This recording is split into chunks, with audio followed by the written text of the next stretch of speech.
No se preocupe sobre lo que debe hacer o no hacer. Piense que usted es sin límites y nacido y que no va a morir. Esta identificación con el cuerpo es lo que le hace pensar que usted ha nacido. Hasta que no tuve forma, yo no tuve preocupaciones. Yo ni siquiera sabía que tenía una forma. ¿Tenía yo sufrimiento antes de la identificación con este cuerpo? No, todo comenzó después de la identificación con esta forma. El objetivo del autoconocimiento es liberarse del sufrimiento que implica existir a través de la percepción sumamente limitada del ego. Meditación es el cese de ese ego o también denominado yo. Una vez cesa ese yo, somos aptos para realizar la comprobación de que todo está hecho de la misma sustancia, que solo existe uno sin segundo, como todas las manifestaciones, y que todo es mi propio ser, que es conciencia. Desde que nacemos, nos percibimos como un individuo. Sin embargo, desde el punto de vista de la realización o iluminación, no existe algo denominado persona separado de la totalidad. La ilusoria identificación con un ente individual, la idea de que soy un cuerpo con historia personal, es lo que denominamos ego.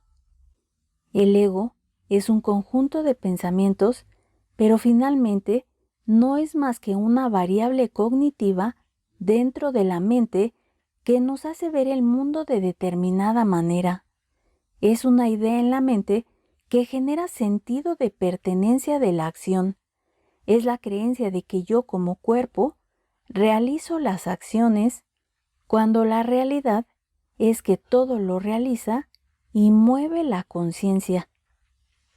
El cuerpo solo es un objeto o herramienta más movido por la misma conciencia y no existe un ser separado o independiente que controle su propio cuerpo. Ese es el engaño o la hipnosis, creer que yo, como ente individual, pienso, hago, muero y sufro. Esto quiere decir que sin conciencia no podríamos existir, pero sin ego seguimos existiendo y funcionando. El ego se sustenta en el proceso de memoria y pensamiento, diciendo, yo estoy aquí, tengo una personalidad, me llamo Ángeles, Pedro, Paco, Luis, tengo determinada edad, empiezo aquí y termino acá.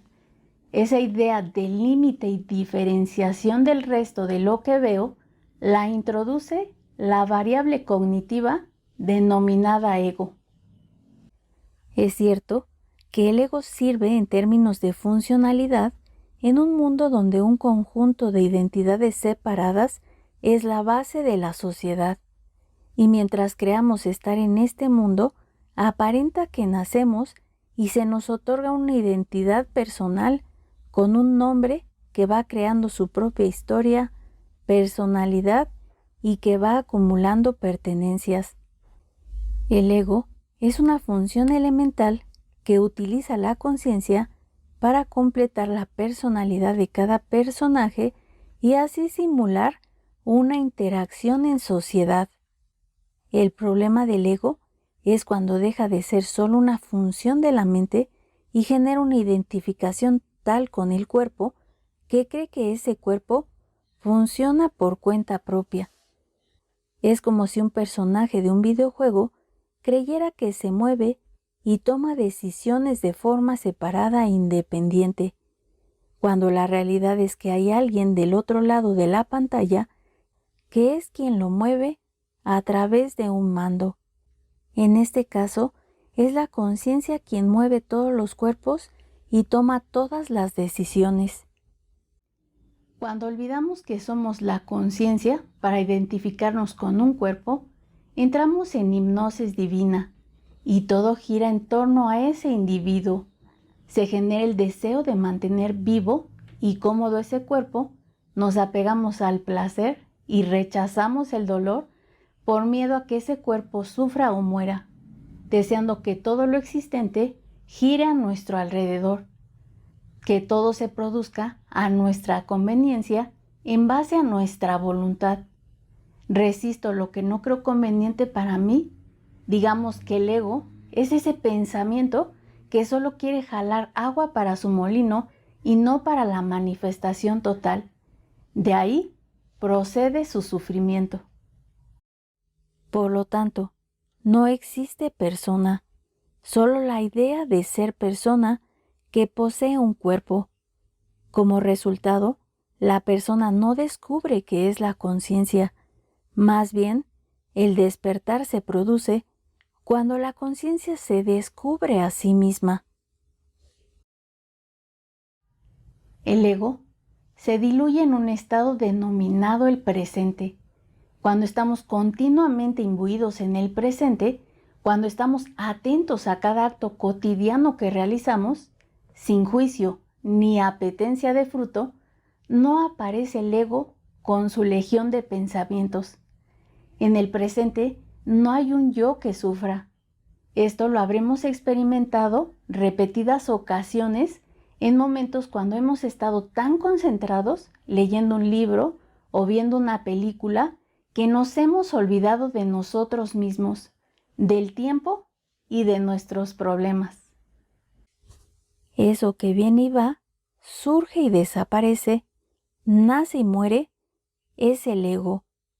El ego no existe.